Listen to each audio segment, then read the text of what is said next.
Buenas tardes, pueblo hondureño que sintoniza el podcast de Frente a través de Campus Televisión y sus redes sociales. Bienvenidos a una emisión más de día miércoles.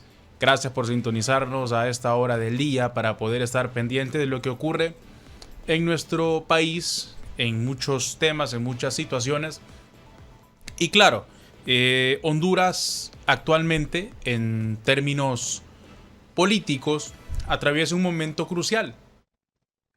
Honduras se encuentra a escasos días de las elecciones generales de noviembre 2025 para definir quién asumirá el poder en el año 2026, cuando la transición se haga de mandataria a mandatario o de mandataria a mandataria, si es que la gana Rixi Moncada Godoy. Aparte de eso, Honduras atraviesa momentos tensos con las relaciones exteriores con algunos países. Para ser específico, con los Estados Unidos. Han salido incluso periodistas hablando al respecto, que Honduras tiene apagados los radares y que esto es peligroso para los ciudadanos americanos, sobre todo los que están en la base aérea Sotocano, entre otras cosas, que mantiene la relación bilateral entre Honduras y otros países, sobre todo Estados Unidos. Pero bueno, también vamos a hablar acerca de lo que está ocurriendo con los magistrados de la Corte Suprema de Justicia. También vamos a hablar, ya que mencionábamos el tema de las elecciones, miles de DNI están extraviadas, sobre todo de la gente que va a votar en el extranjero. No va a tener oportunidad de hacerlo si estas DNI no se entregan anticipadamente.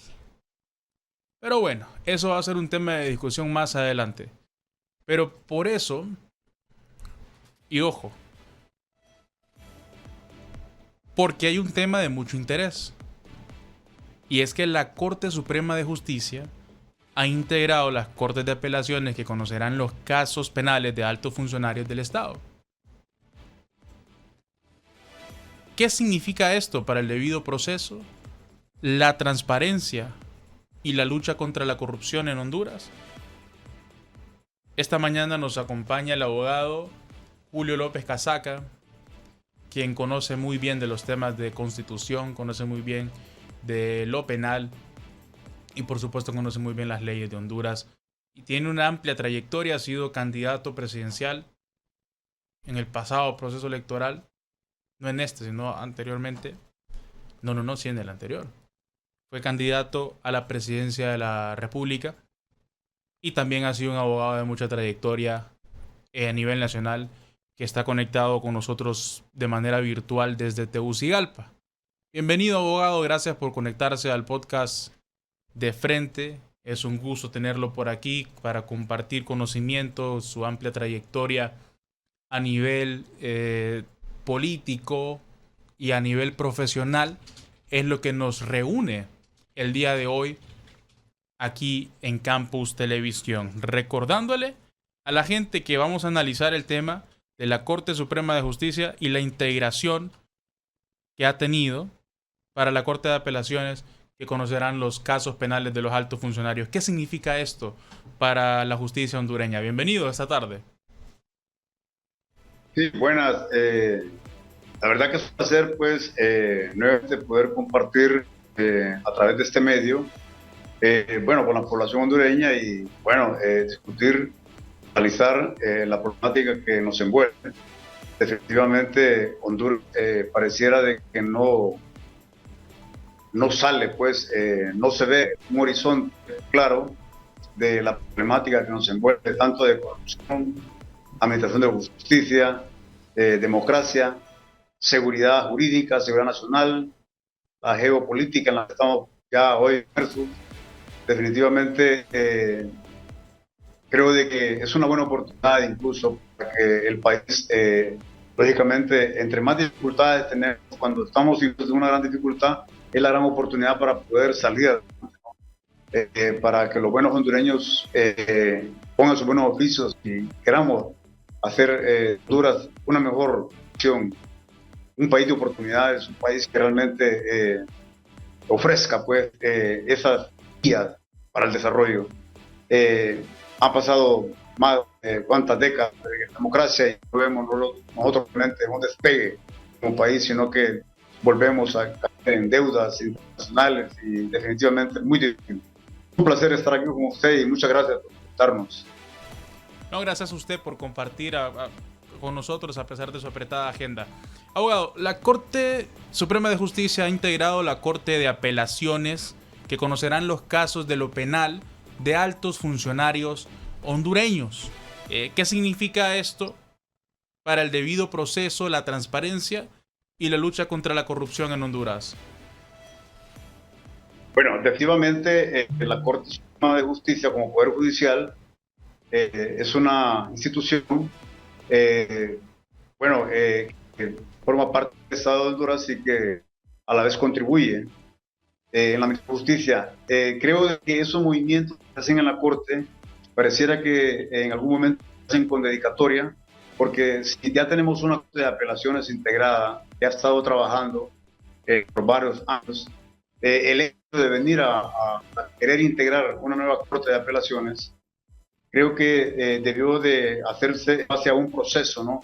Respetando pues la antigüedad, respetando la meritocracia de algunos colegas, de algunos abogados, incluso hacer una invitación, ¿no?, a todo el gremio para que podamos incluso participar en alguna manera, pues, para poder ser parte e integrar esas cortes. Pero si se hacen así como un día para otro estos anuncios, se anuncian integraciones, quiénes van a integrar esa corte, desconocemos quiénes van a integrar, y precisamente para atender casos de corrupción, entonces siembra como una duda realmente si realmente se quiere impartir justicia en el país o se quiere favorecer a alguna determinada persona.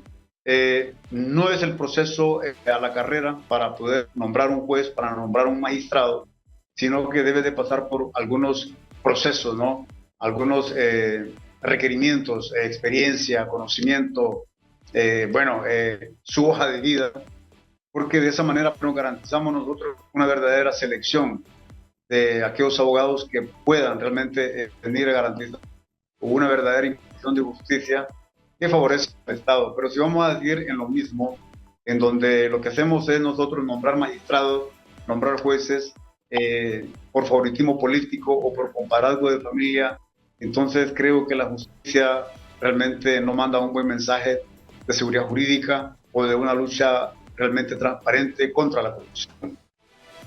¿Y cómo valora usted que el Pleno de la Corte Suprema de Justicia haya tomado esta decisión por unanimidad, o sea, en conjunto? ¿Es un mensaje de unidad o simplemente un paso administrativo que debía darse?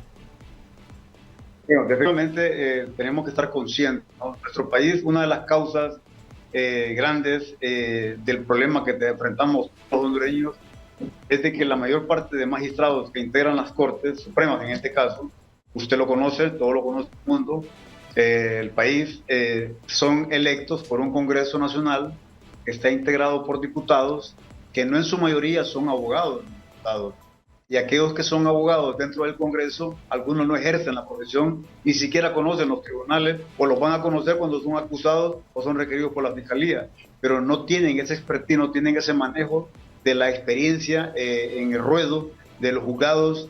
Entonces, definitivamente eligen magistrados que van a representar, pues, de repente, algunos intereses políticos o intereses de grupos económicos, y definitivamente no dan el ancho en cuanto a la selección, que si vemos no se eligieron conforme a una meritocracia, y bueno, el hecho es salir positivo de que haya una conformidad de parte del Pleno de la Corte Suprema en el hecho de haber unificación de criterios en la selección. Esperamos de que definitivamente no es fácil llegar a consensos, pero creo que esa parte es muy buena. Ojalá, como lo digo, que las personas que se hayan seleccionado pues sean aquellos profesionales que realmente tienen la experiencia, tienen el bagaje, tienen el currículum, la hoja de vida intachable para poder impartir justicia, ¿no? Porque la Corte de Apelaciones es la instancia a la cual uno recurre para poder para poder enmendar una resolución de un juzgado de primera instancia, ¿no? Una resolución que de repente no estamos de acuerdo y bueno, de repente si se nombran magistrados o abogados ligados a la política, ligados a los grupos de poder, entonces vamos a tener más de los mismos, ¿no? Entonces es bien difícil.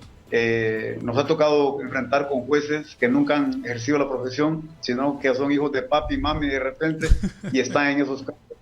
Y eso nos causa de repente a nosotros grandes molestias, porque no tenemos una verdadera impartición de justicia cuando vamos a defender los derechos o vamos a querer restablecer el derecho de alguien que se le ha violado, ¿no? O sea, le ha tocado lidiar con jueces que son, como utiliza usted el calificativo de papi y mami, y esto afecta a la justicia hondureña. En la experiencia sí hemos tenido jueces que vienen saliendo de la universidad, Ah. que ni siquiera tienen la experiencia y ya son nombrados de jueces, ¿Y cómo, incluso no digamos magistrados, ¿no? pero ¿y cómo De regulan repente esto, abogado? Perdón, ¿cómo regulan esto? no, definitivamente cuando hay la junta de proponentes y todo eso, creo que ahí pues definitivamente se cuelan, por no decirlo así, algunos colegas. Dedocráticamente. Prácticamente. Entonces, la Corte Suprema de Justicia, ya una vez electa la presidencia o la máxima autoridad, tiene la libertad, pues, antes teníamos el Consejo de la Judicatura, que fue un fracaso, porque se buscaba, pues, evitar ese tipo de manoseo del nombramiento de personal, y ahora, pues, vuelve ese poder a la presidencia o al Pleno, en este caso que le delega la presidencia, y no dudamos, pues, esperamos de que la selección que se haga, pues, sea mejor, no sea conforme a meritocracia. No podemos definitivamente seguir nadando nosotros en esa administración de justicia en la cual pues sabemos cuando un juez perfectamente ha emitido un fallo que no es conforme a derecho. Nosotros como abogados lo peleamos y a veces nos vamos a las cortes de apelaciones y esta corte de apelaciones a veces confirma lo actuado por un juez de primera instancia, a lo que le llamamos nosotros prevaricato, y bueno, nos queda la instancia de la Corte Suprema de Justicia, donde esperamos nosotros de repente revertir, y en algunos casos pues sucede, en algunos otros pues lamentablemente no sucede. No, qué lamentable que la justicia hondureña se vea en ese tipo de actos. ¿Por qué bochornoso? Porque entonces Honduras nunca va a tener una verdadera justicia si se sigue desarrollando de esta manera tan extraña, diría yo, y peculiar, lo que es los nombramientos de jueces y algunos magistrados. Yo le iba a consultar qué función cumplen exactamente las cortes de apelaciones, pero usted ya me lo dijo que esa es la instancia que recurre cuando no se está de acuerdo con un veredicto. Pero ¿qué tan importantes son las cortes de apelaciones en los casos de los altos funcionarios? Bueno, muy buena.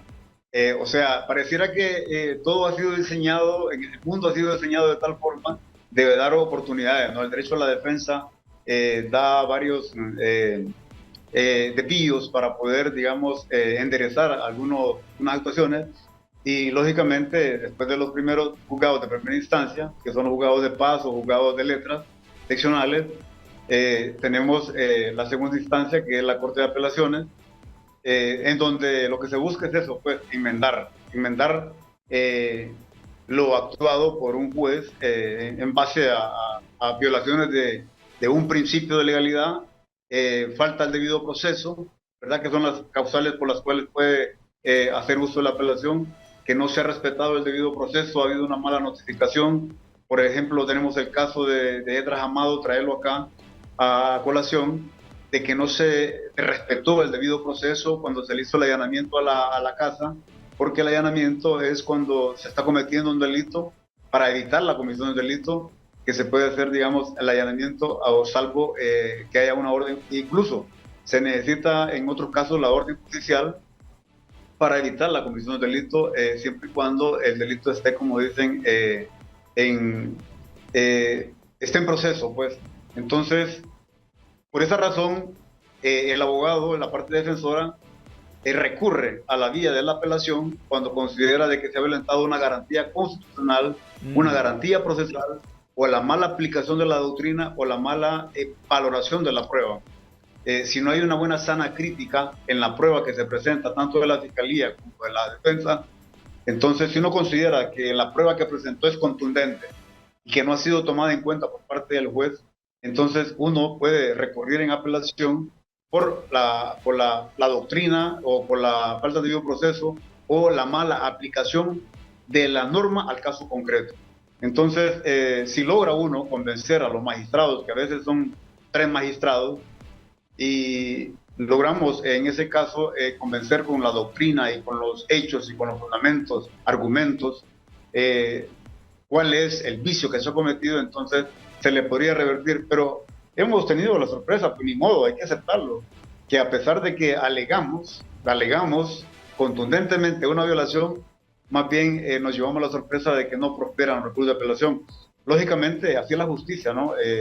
Hay momentos que tenemos que aguantar, pero no así. He tenido buenas experiencias. Incluso me acuerdo que yo llevé un caso en Danlí, en donde la resolución de una reivindicación de dominio en tierras, en donde me acuerdo que estaba Banco Continental, había otorgado un préstamo, logré yo en una tercería de dominio revertir, pero me declararon sin lugar la demanda de tercería de dominio. Entonces me vienen a apelación aquí, a la corte aquí de Tegucigalpa, y la Corte de Apelaciones, a través de una vista, me dio el derecho de que sí estaba yo en el derecho a la tercería, y la otra parte se fue en amparo, en casación, creo. Y yo esperaba, pues, de que la Corte Suprema, porque en ese momento se decía que la Corte Suprema la manejaba Rosenthal Oliva y los intereses eran del Banco Continental. Entonces yo dije, bueno, estoy reventado, estoy perdido, disculpe la palabra, pero no fue así. Me confirmaron la sentencia de la Corte de Apelaciones. Quedé sorprendido, pues, porque se decía mucho que la Corte la manejaba Rosenthal. ¿Y era así o no? ¿Con eso quedó evidenciado que era así o no? No, la verdad que a mí se me demostró de que sí había integridad en ese momento, se presentó el derecho y se declaró sin lugar el recurso que presentó el banco en este caso, porque el apoderado del banco se fue hasta la última instancia y nos confirmaron a nosotros la sentencia favorable. Entonces, no sé si de repente sería porque era un caso no de tanta alta envergadura, ¿verdad? Que de eso sucede también. Depende de tanto cuánto sea la cuantía, pero fue una muestra de que realmente sí podíamos confiar en la justicia en un momento. Claro, ¿no? claro, porque digamos, un cazador de patos tiene 3 cartuchos, no va a quemar los 3. Para que no se dé color que tenía la corte, vamos a darle unos cuantos casos entonces en contra. Me imagino yo que también puede ser, no estoy diciendo que sea así, pero puede también ser una estrategia. Ser, pero es cierto, cuando uno ya, o sea, a la sociedad, incluso, bueno, acuérdese de que además de esto, tenemos que son otros recursos, que son los recursos de revisión, ¿verdad? Ya hay un término para poder revisar alguna falta siempre del debido proceso o violación de la norma constitucional o de justicia constitucional. Y si no estamos conformes, bueno, lo vamos a instancia internacional, ¿no? Sí. La Americana, o sea, es donde el Estado ha sido condenado varias veces, ¿no? Porque de repente los fallos que están emitidos aquí no han sido favorables, mas sin embargo a nivel internacional han condenado a Honduras ya varias veces, ¿no? Sí, se han visto casos muchísimas veces de condenas que vienen de la Corte Internacional porque se van a esas instancias. Qué importante es entonces conocer estos temas. Tengo aquí la información en el proceso. Aquí está, la Corte de Apelaciones que conocerá los recursos es integrada por los magistrados Luis Fernando Padilla, Nelson Mairena, así como la magistrada Sonia Marlina Dubón. Sonia Marlina Dubón, Luis Fernando Padilla y Nelson Mairena. ¿La Constitución o la ley establece algún criterio específico para designar a los magistrados integren las cortes en estos casos? Bueno, la misma Corte tiene su reglamento interno, ¿no? Y creo que están respetando el reglamento interno en ese sentido. Me alegra mucho escuchar al abogado Mairena que integre esa Corte, en virtud de que lo conozco y honestamente, sinceramente, espero pues de que haga un buen papel dentro de esa instancia, ¿no? Sí, el abogado Magdalena vino de hecho aquí bueno, aquí en esta casa de estudio de donde está Campus Televisión a dar unas charlas y sí, muy importante que sea el que integre esta junta. Y de hecho, si usted dice que le alegra como parte del gremio, tiene que ser por su intachable trayectoria. Me imagino que usted le conocerá mejor que yo. Usted mencionaba el caso de Esdras Amado López y también mencionaba que el allanamiento procede cuando hay causa probable o justificable de que se está cometiendo el delito en ese lugar o para que se evite la comisión del delito y aún así, a pesar de que esta denuncia ya había pasado, o sea, la persona que era la víctima no estaba en la casa porque andaba poniendo la denuncia, aún así le allanaron la vivienda a el periodista Esdras Amado López. Por otra parte está el caso también de Nelson Márquez, que siendo diputado se le arrestó de una sola vez. Entonces, ¿qué garantías deben cumplirse para que se respete el principio del debido proceso en esta etapa?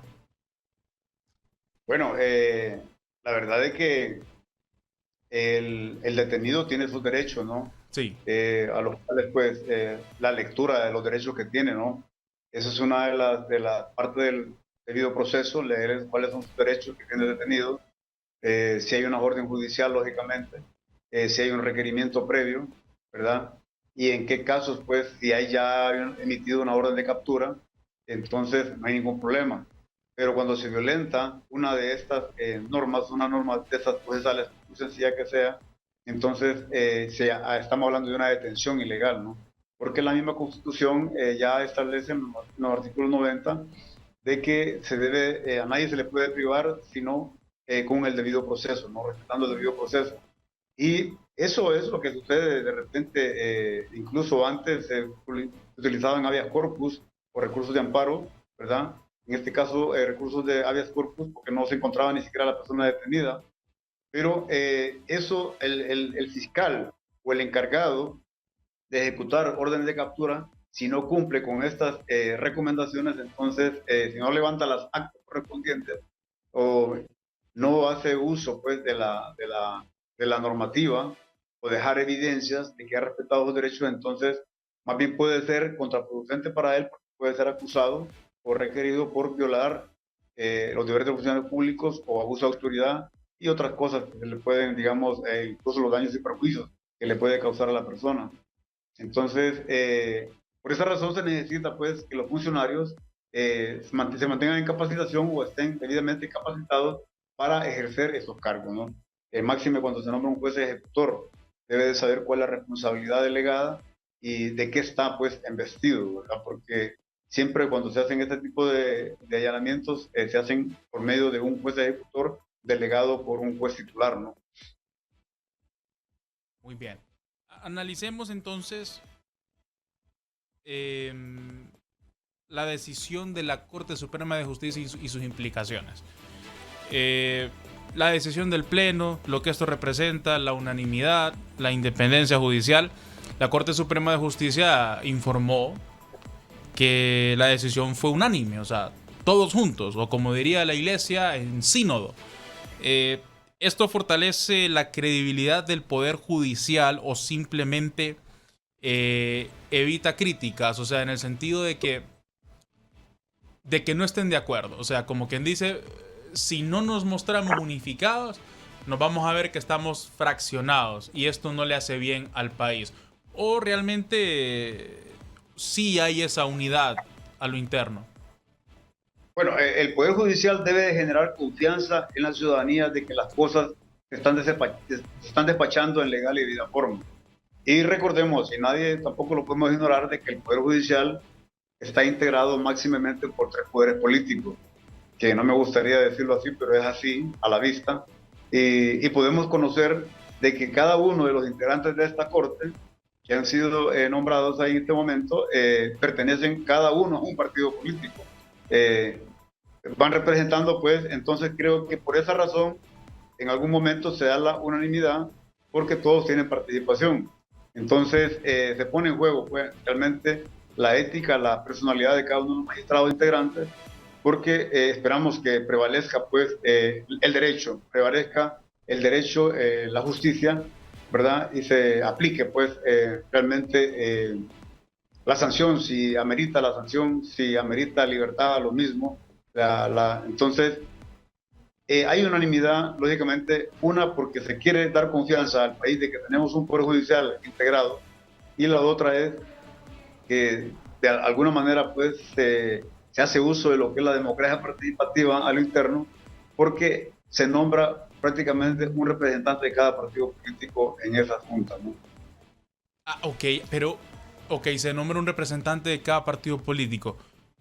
Esto entonces, ¿cómo podríamos garantizar que no hayan conflictos de intereses en las decisiones que se tomen? Porque digamos, un suponer, si representan a cada partido político, si de repente alguien que pertenezca a la institución política de ese partido no se vería afectada lo que es la justicia por favorecer a alguien que pertenezca a su movimiento o institución.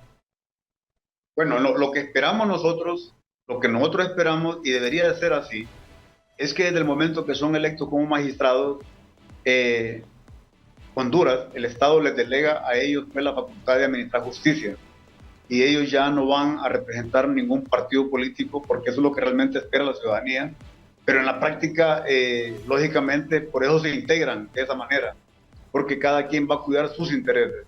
Entonces esperamos, y sería una utopía, honestamente, sería demasiado, esperamos, creo que hay que generar confianza, para eso los juicios son orales y públicos, y ya puede ser en cualquier instancia, sea en la penal, sala penal o sea en la Suprema. Los juicios son públicos, como lo dice el Código Procesal Penal, salvo cuando se trate de altos funcionarios o cuando se trate de un dignatario o alguien que tenga un cargo relevante, que se pueden decretar incluso secretividad en los casos, ¿no? Pero lo más lógico es, para generar confianza, es que se practique el principio de la orabilidad y la publicidad, ¿no? Para que ustedes, como medios de comunicación, al ciudadano que quiere conocer o cómo se desarrolla un juicio, tenga la facilidad incluso de percibir realmente si el defensor o el acusador, en este caso, la fiscalía, está haciendo uso realmente de los argumentos necesarios para incriminar o en su defecto para poder absolver a una persona imputada, ¿no? Entonces, definitivamente sí, es un buen ejercicio para poder dar a conocer de que queremos hacer las cosas bien en el pueblo. Hablando de procesos, por ejemplo, el proceso seguido contra el exalcalde del Distrito Central, Narri Juan Asfura y Nilvia Castillo, entre otros, la Corte de Apelaciones también tiene su integración. Aquí sí tengo la información porque no quiero dar información errónea. Sí, sí, Nilvia Castillo. ¿Qué significa que la Corte de Apelaciones esté integrada por los magistrados y un magistrado con trayectoria en derecho penal? Esto podría influir en percepción ciudadana, o sea, en casos como estos de gran magnitud. Bueno, las cortes, hay definitivamente, uno puede tener la orientación, en el caso propio tenemos orientación penal, ¿no? Sí. Pero eso no nos priva de conocer de otras áreas, ¿no? Ah, ok. Entonces, creo que un penalista es el mejor profesional, sin demeritar a los demás colegas que no se ofendan, pero el derecho penal le abre más campo para el ejercicio, ¿no?, de la profesión, la orabilidad, la estrategia, la defensa, incluso para poder, entonces, eso le permite un mejor bagaje, un mejor conocimiento, entonces, eso le podría garantizar más bien una mejor incluso visión, ¿no? Porque es lo que se está violentando, lo que se está viendo es la violación de un derecho. Si en materia penal se está violentando un derecho, en materia civil se violenta un derecho, en materia de corrupción se violenta un derecho, se violenta un principio ya establecido, se violenta una norma jurídica, entonces al final pues la situación está en que entre más experiencia tiene, y eso pues no menoscaba, creo que entre más conocimiento tiene mejor, eso garantiza un mejor ejercicio. Creo que en el caso de don Nasri, Tito Azura, definitivamente ahí hay presunciones de que puede ser una persecución política o una persecución jurídica, aunque las evidencias son otras, pero bueno, es una prueba de fuego la que tienen los magistrados en ese caso, ¿no? Muy bien. Bueno, hay una diferencia, abogado, en los procedimientos de exfuncionarios y funcionarios actuales que se vayan a estas instancias de corte de apelaciones. ¿Es distinto el procedimiento cuando ya deja su cargo o es igual o no procede por ya no ser funcionario? Bueno, la ley ya, la misma Constitución establece que todos somos iguales ante la ley. Le hago así porque, como comillas, porque en la práctica siempre hay privilegios. Ok. Y el problema es, digamos, en el Código Procesal Penal, he sido un crítico en el sentido de que el Código Procesal Penal parece que criminaliza ya de antemano a aquel ciudadano pobre que no tiene una casa, que no tiene empleo, que no estudia en la U, o que no tiene sus hijos, que no está casado incluso, que no tiene un recibo de luz, no tiene un recibo de agua, eh, porque no tiene arraigo, le digo. El hecho de eso es arraigo. El que usted tenga, digamos, una cuenta bancaria, que tenga un vehículo, entonces criminaliza, pues, definitivamente. Y no digamos, cuando se trata de la pregunta de un funcionario que esté en el cargo o no esté en el cargo. Recuerde que estando en el cargo tiene más influencia. Tiene influencia política, tiene influencia partidaria, y fuera del cargo parece que no valemos, no tenemos el mismo valor, ¿no?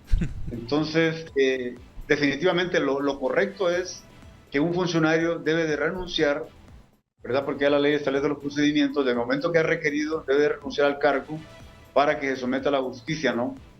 Y en caso de ser absuelto, ser reintegrado a su cargo, que se le paguen sus derechos, ¿no? Pero más sin embargo, de repente no sucede. No hay ninguna preferencia, no hay ninguna preferencia, la ley así lo establece, todos somos iguales y todos tenemos que ser sometidos al mismo proceso. Lamentablemente, como le digo, sí se criminaliza el derecho hacia a las personas, diría yo, vulnerables en este caso económicamente, porque no tienen el arraigo.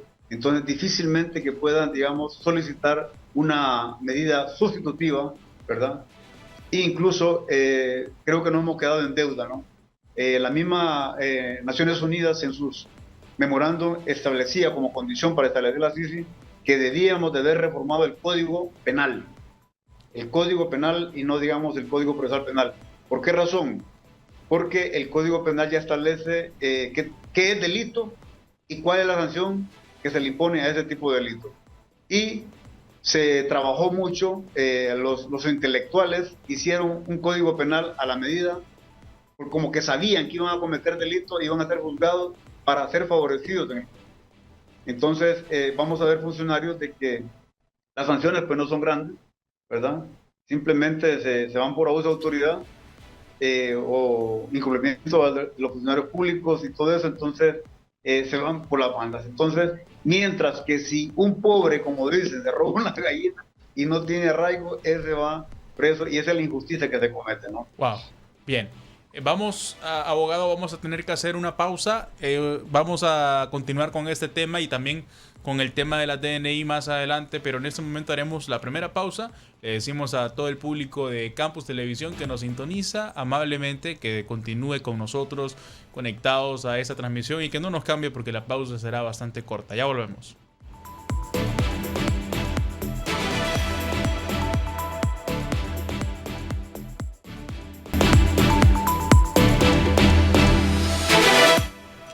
Gracias por continuar con nosotros. Seguimos con más del podcast de frente solo a través de Campus Televisión. Así que vamos a continuar hablando de temas de justicia y la Corte de Apelaciones que por unanimidad de votos resolvieron este caso. Y bueno, no caso, sino resolvieron lo que es formar parte de quiénes van a ser los magistrados, quiénes van a ser los miembros de esta Corte de Apelaciones. Abogado Julio López Casaca continúa con nosotros de manera virtual desde Tegucigalpa. Le agradecemos por seguir conectado con nosotros, a usted que nos sintoniza desde cualquier rincón del país. Hablemos a la vez de la celeridad que se le da a algunos casos. ¿Qué rol juega la celeridad porque la Corte Suprema de Justicia muchas veces ha dicho que busca garantizarla, pero ¿es realmente posible acelerar estos casos sin sacrificar algunas garantías? Bueno, bueno, la celeridad definitivamente es lo que uno desea como profesional, porque uno quiere resultados, los clientes quieren resultados. Sí. Se han hecho esfuerzos, se han hecho esfuerzos, precisamente por esa razón se reforma el Código Procesal Penal para que se haga el tipo de audiencias verbales y de esa manera pues bajar la mora judicial. De igual manera caímos también en una reforma en el Código Procesal Civil porque había demasiada carga y nos vemos al final, nos vemos de que estas reformas, estos nuevos códigos realmente no han sido, no han dado los frutos necesarios porque pareciera que hoy tienen más carga procesal, tanto Sí. en el área penal, en el área civil y no digamos en la área laboral, en donde se están señalando la audiencia para 2 o 3 años más adelante. Entonces, la verdad es que debería de ser la resolución en base y así es, en base a la antigüedad o al orden de llegada de los procesos, ¿verdad? Lo que sucede es que definitivamente, si no se respeta ese orden de llegada, entonces estaríamos prácticamente marginando, porque en derecho fue el primero el primero en derecho es el primer lugar en todo, ¿no? Entonces no se puede violentar eso. Lamentablemente se alargan los procesos porque de repente no hay cómo practicar un medio de prueba, por ejemplo un peritaje, una inspección, una reconstrucción de hecho, por ejemplo en materia penal. Entonces hay diligencias judiciales que deben de practicarse fuera del estrado, fuera de la sede judicial, y eso pues de repente hay atrasos, ¿no? Atrasos o incluso la ejecución de una sentencia, un desalojo, por ejemplo, que hay que abandonar el juzgado e irse fuera del juzgado. Entonces, si no tienen el viático, no tienen el motorista, no tienen... Bueno, hay tribunales que no tienen ni papel, pues han dado un juzgado en donde no tienen ni papel, pues, en la actualidad. Y me han dicho los jueces, mire cómo estamos, no tenemos ni papelería para poder imprimir un documento en los juzgados de paz, ¿no? Entonces, es lamentable. Entonces, se da de que en algunos casos se resuelven por la presión popular, porque hay presión. Por ejemplo, tenemos el caso del muchacho ambientalista, Juan. Ha habido una gran presión social de parte de los organismos defensores de la naturaleza o pueblos indígenas que están presionando para que se haga justicia. En caso de Berta Cáceres, en donde hay empresarios supuestamente incriminados o están los pueblos indígenas vinculados. Entonces, a veces podría darse el hecho estratégicamente de incluso de que se retrase un juicio mientras se nombra a X magistrado o se nombra a X juez, porque ya se tiene arreglado quién va a resolver. Es lamentable. Entonces, son estrategias, pero el retardo de justicia, el retraso de justicia también puede ser penalizado. Si un juez retrasa mucho un proceso, puede ser denunciado en la inspectoría de tribunales, y de haber méritos, esa inspectoría si realmente funciona, porque hasta ahí hemos nosotros presentado denuncias contra jueces por mala praxis o por retraso de justicia, pero si no tenemos en esa oficina de inspectoría de tribunales una persona que realmente también represente los intereses de la sociedad, es bien difícil también que tengamos eco, ¿no? Entonces creo que volvemos a caer al principio de que todos somos iguales ante la ley y todos merecemos el mismo trato, ¿no? Entonces, pero en la práctica sí, a veces se es más diligente cuando hay más intereses, ¿no? Muy bien. Hablemos de transparencia y los desafíos que enfrenta el Poder Judicial. Ya hablábamos al inicio de que muchas veces hay jueces que se seleccionan de una manera extraña. Sin embargo, continuamos hablando sobre la transparencia, sobre la importancia de que la justicia no sea selectiva en Honduras. Con esta integración Entonces, el Poder Judicial está enviando un mensaje claro de transparencia, o sea, integrando la Corte de Apelaciones de esta manera, o es un reto pendiente todavía, o sea, el- es un reto pendiente generar esta confianza a la ciudadanía. Es bien difícil generar confianza. Ok, ¿Por qué razón? ¿Por qué razón? Porque ya las normas, como lo mencioné anteriormente, el Código Procesal Penal, Código Penal, pareciera que viene a favorecer algún tipo de personajes en el ok, país porque tienen arraigo. Cuando me refiero a arraigo es porque tienen capacidad de pagar una fianza, tienen capacidad pues de probar de que son personas honorables y que tienen un trabajo, que tienen una empresa. Entonces eso les favorece y que, o sea, no representan un riesgo para irse fuera del país para huir de la justicia. Sin embargo, tenemos unos ejemplos de algunas personas de que se les da esa medida y aprovechan la medida para evadir la justicia, ¿no? sí, Entonces, definitivamente, eh, no tenemos, se ha perdido mucha confianza en la administración de justicia. Pero hombre, no tenemos para dónde, tenemos que confiar en la administración de justicia y el gran tarea, el gran trabajo, lógicamente, lo tienen estos nuevos integrantes de la Corte Suprema de Justicia y creo que es deber de ellos lavar, lavar la imagen del país porque definitivamente si la corrupción penetra otros estrados y la corrupción entra a todos lados, definitivamente sabemos de que los organismos criminales organizados les interesa ingresar a toda esfera del poder para poder desde ahí manipular a su favor y definitivamente, bueno, estamos sujetos a eso, ¿no? No es fácil. Yo creo que el desempeñar un cargo de juez, el desempeñar un cargo de magistrado, es bonito, se mira bonito la elección y todos de repente quieren estar en los cargos, pero una persona honorable, una persona que realmente quiere hacer justicia, se le hace muy complicado, se le hace muy difícil, porque el impartir justicia, al final, si es una persona íntegra, definitivamente no va a caber, no cabe. Es difícil caber en algunas esferas, ¿no? Las personas honestas se les hace difícil tener entrada en algunas instituciones porque no son, como dicen serpientes, no son sobaleva. Entonces, son los que aquellos respetan los procesos y estorban en algunas instituciones. Y por esa razón es que algunos altos magistrados o ministros incurren en delito porque no se asesoran de las mejores personas con integridad y con conocimiento y por esa razón resultan al final, después de ser ministro, ser perseguidos por la justicia. Es lamentable lo que está pasando en el país en este caso y definitivamente creo que debemos ser gobernados por los mejores hombres, hombre. Personas que tengan trayectoria, tengan su hoja de vida intachable, que es difícil, ¿no? Pero sí los hay, ¿no?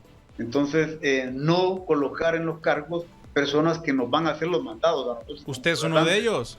Abogado, usted ha sido candidato presidencial, usted tiene una hoja de vida intachable. Bueno, de repente podríamos tener una hoja de vida intachable, pero si se nos busca, incluso nos pueden hallar alfileres, ¿no? Volvemos Entonces, al tema ¿qué? de que las personas honorables entonces no caben en algunas esferas. No, definitivamente estorban. Estorban. Tenemos un ejemplo claro y se lo voy a traer aquí, que me disculpe que lo mencione, Edmundo Oriana Mercado. Ok, Hombre que fue, nos dio clase, un hombre hermético, con carácter y que definitivamente creo que prefirió renunciar a un cargo para no seguir viendo los descalabros que se cometen a veces. Entonces, si no tenemos eco, entonces, hombre, no quiero ser parte de esto, mejor me voy, porque al final de tanto estar ahí podemos salir también, como dicen, imputados, ¿no? Entonces, definitivamente creo que sí hay personas que aman al país y yo creo que Dios ha puesto personas y Él está, pues, hay hombres dispuestos a trabajar. Lamentablemente, si no tienen el color político, vaya, tenemos la abogada Ana Pineda, compañera, ¿no? sí. La conozco, la conocí, trabajamos juntos, incluso cuando estaba en la Secretaría de Derechos Humanos, en la universidad fue juez de letras. Hombre, ¿por qué no tener ese tipo de calidad de personas en un cargo público? ¿Por qué no tener esas personas eh, desempeñando un cargo en una Secretaría de Estado. Eso le va a garantizar a un presidente de la República que haga las cosas en legal y vida forma. Yo como candidato, yo preferiría rodearme de gente pulcra o gente honesta, gente que me va a hacer bien las cosas y no tener ahí achichincles o gente que me va a ayudar. Más bien, porque al final hasta yo puedo salir como hasta el hombre allá en Estados Unidos, ¿no? Por no hacer caso a las asesorías que realmente le corresponden, ¿no? Sí. O sea, ¿qué sucede? Hay funcionarios que son amigos de la complicidad del silencio. La Ah, complicidad del silencio es el funcionario de que ve, mira, ve todo lo que está pasando y se calla por tener el cargo ahí. pero que si No los denuncia, despiden empiezan a hablar. bueno, pero él prevalece más el estómago, prevalece más su sueldo que al hablar. Aunque Sí, sepa lo que está pasando, pero mejor se calla porque lógicamente eh, es un estorbo. Entonces es bien sí, difícil. Creo que es una cultura nueva que tenemos que asumir nosotros como hondureños y espero que llegue ese día, ¿no? Porque sí. realmente el país está, es demasiado, pues. O sea, en corrupción, más de 3.000 millones en corrupción de dólares.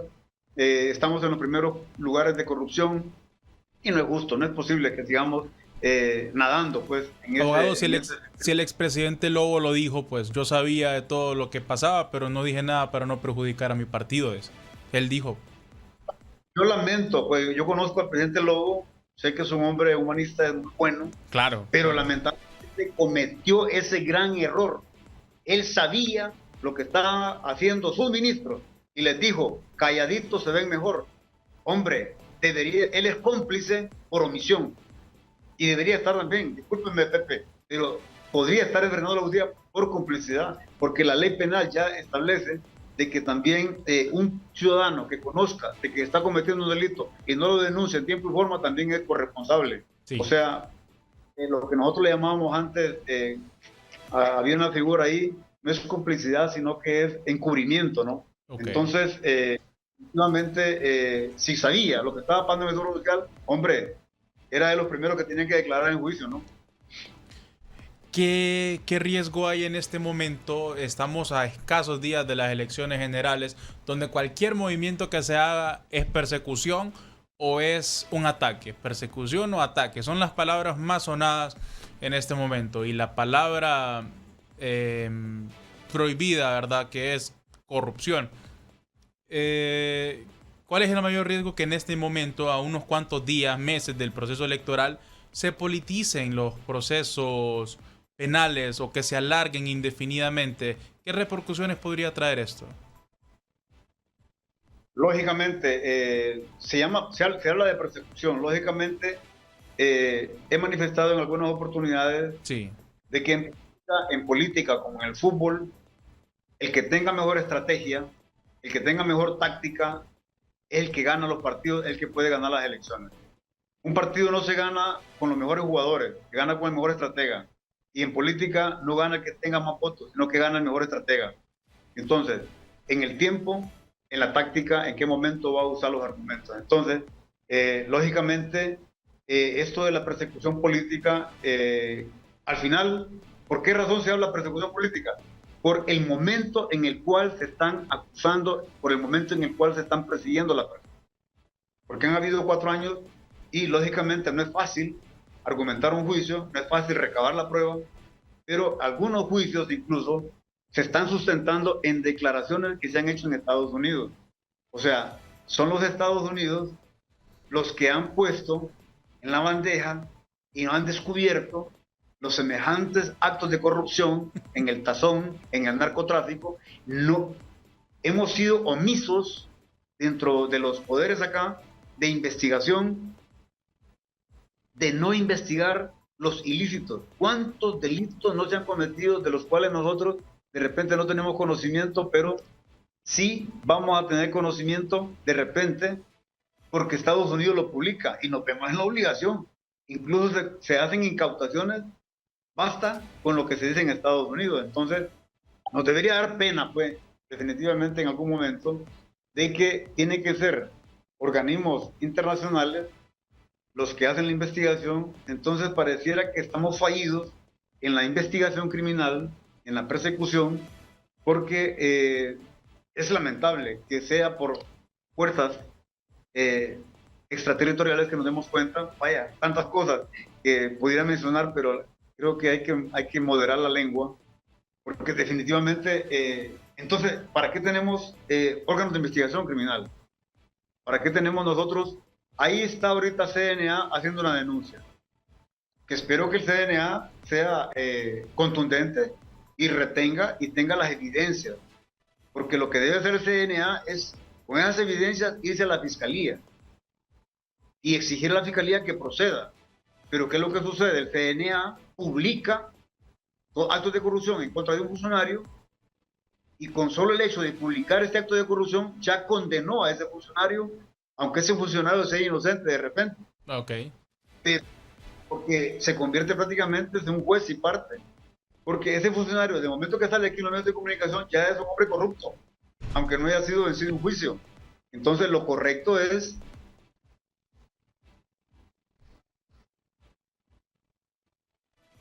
¿Abogado? Bueno, vamos a tratar de establecer nuevamente comunicación con el abogado Julio López. Hemos perdido el contacto. Vamos a esperar que cargue otra vez su señal con nosotros para poder continuar. Abogado Julio López, bueno, vamos a tratar de restablecer conexión en estos últimos minutos que nos quedan para poder despedir el programa. Abogado Julio López Casaca, si nos está escuchando, vamos a tratar de restablecer el contacto y poder continuar, o mejor dicho, poder cerrar juntos esta entrevista en diferente, ¿no? Bueno, nos tenemos que despedir, hemos perdido el contacto con él. Pero bueno, yo quería que él nos diera un mensaje a los hondureños sobre lo que está en juego en este tipo de resoluciones. Pero ha llegado la hora de retirarnos, pero usted esté pendiente porque el otro miércoles continúa el podcast de frente. Gracias, abogado Julio López Casaca. Cuando mire este video, sepa que nuestro agradecimiento por haber estado con nosotros aquí en Campus Televisión. Gracias por ayudarnos a entender un poco más de este tema tan complejo y crucial para el país. Un fuerte abrazo a todos y un saludo al auditorio de Campus Televisión.